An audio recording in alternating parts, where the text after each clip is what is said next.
বোলপুর থানার আইসিকে কদর্য ভাষায় হুমকি অনুব্রত মণ্ডলের, একেবারে দলের নির্দেশে ক্ষমা চাইলেন তিনি। দল যখন নির্দেশ দিল তার 38 মিনিটের মাথায় ঝুঁকলেন অনুব্রত মণ্ডল। ডেডলাইন শেষের আগে নিঃশর্ত ক্ষমা চাইলেন তিনি। সমস্ত স্তরের কাছে নিঃশর্তভাবে ক্ষমা প্রার্থী সুব্রত বক্সিকে চিঠি লিখে একেবারে দায়সারাভাবে ক্ষমা চাইলেন অনুব্রত মণ্ডল। ডেডলাইন শেষের আগে নিঃশর্ত ক্ষমা চাইলেন অনুব্রত মণ্ডল। সমস্ত স্তরের কাছে নিঃশর্তভাবে ক্ষমা প্রার্থী, একেবারে দায়সারাভাবে ক্ষমা চাইলেন অনুব্রত মণ্ডল। সুব্রত বক্সিকে চিঠি লিখে, যে চিঠি আপনাদের সামনে রেখেছি, এইভাবেই দায়সারাভাবে ক্ষমা চাইলেন অনুব্রত মণ্ডল।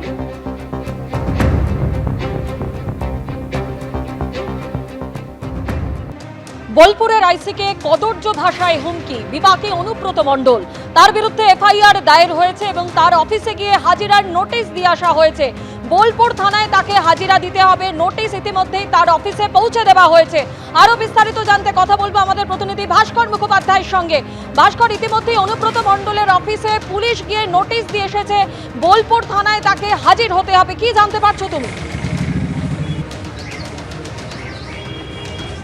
দেখো, ঠিক 10 মিনিট আগে বোলপুর থানা থেকে একটি গাড়ি করে একজন কনস্টেবল আসেন এবং তার হাতে একদম বাদামি কালারের যে খাম, সে খামের মধ্যে নোটিশ ভরা ছিল এবং সেই নোটিশ পার্টি অফিসে যান, অর্থাৎ তৃণমূলের জেলা পার্টি অফিস বোলপুরে, এবং সেই পার্টি অফিসে গিয়ে উপরে যান এবং তার দেওয়ার কথা ছিল অনুব্রত মণ্ডলকে, কিন্তু তার নিরাপত্তা রক্ষীরা সেখানে আটকে দেন এবং সেখান থেকে তার রিসিভ করে চিঠি নিয়েছেন।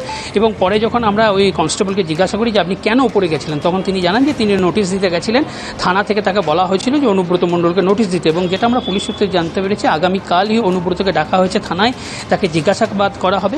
কারণ যে অডিও ভাইরাল হয়েছে সেই অডিও ভাইরালের ভিত্তিতেই তদন্ত শুরু করেছে পুলিশ, এবং আইসি লিটন দাস, অর্থাৎ বোলপুর থানার আইসি লিটন দাস, তিনি যে অভিযোগ দায়ের করেছেন সেই অভিযোগের ভিত্তিতে অনুব্রত মণ্ডলের বিরুদ্ধে তদন্ত শুরু করেছে।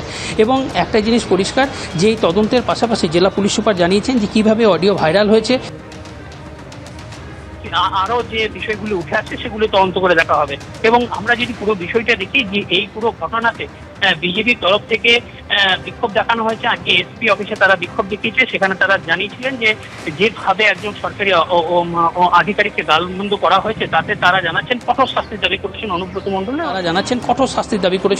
মণ্ডল। এবং তারা সেই জন্য তারা এসপি অফিসে যান এবং সেখানে এসপি ছিলেন না। যখন তারা ডেপুটেশন জমা দিতে যান তখন সেই এসপি অফিসে থাকা নিরাপত্তা রক্ষীদের সঙ্গে তাদের ধস্তাধস্তি হয়। পরে এসপি অফিসের সামনে যে অনুব্রত মণ্ডলের একটি কাট আউট ছিল, অর্থাৎ রাস্তার উল্টো দিকে একটি কাট আউট ছিল, সেই কাট আউটে জুতো মারতে দেখা যায় বিজেপি কর্মীদের, এবং তারা জানিয়েছেন যে তারা কঠোর শাস্তি দাবি করছেন। একইভাবে বোলপুর সাংগঠনিক জেলার যিনি বিজেপি সভাপতি শ্যামাপ্রসাদ মণ্ডল, তিনি এসেছিলেন বোলপুর থানায় এবং তিনি সহানুভূতি জানাতে এসেছিলেন আইসি লিটন দাসকে।